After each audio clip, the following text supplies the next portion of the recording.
திருச்சி மாவட்டம் மண்ணச்சநல்லூர் அருகே கருங்காடு பகுதியில் தென்னந்தோப்பில் மறைத்து வைத்து சட்டவிரோதமாக மது விற்பனை செய்யப்படும் வீடியோவானது வெளியாகியிருக்கிறது.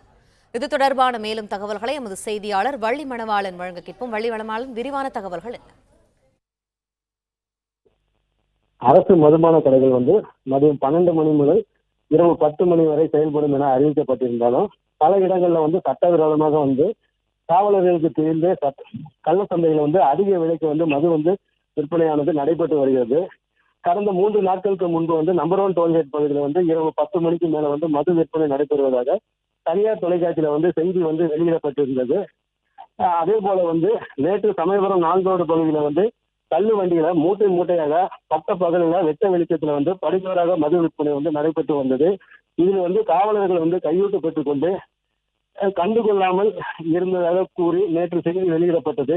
இந்த நிலையில இன்று மணச்சநல்லூர் சட்டமன்ற தொகுதிக்கு உட்பட்ட ஐயம்பாளையம் அடுத்துள்ள கருங்காடு பகுதியில அரசு மதுபான கடைக்கு எதிரே கள்ள சந்தையில 160 ரூபாய் குவார்டர் பாட்டிலை 250 ரூபாய்க்கு கூடுதலாக விலைக்கு விட்டு வருகின்றன. மேலும் ஒரு பாட்டிலுக்கு 90 ரூபாயிலிருந்து 120 ரூபாய் அதிக விலைக்கு விற்பனை செய்யப்பட்டு வருகின்றது. மது பிரியர்கள்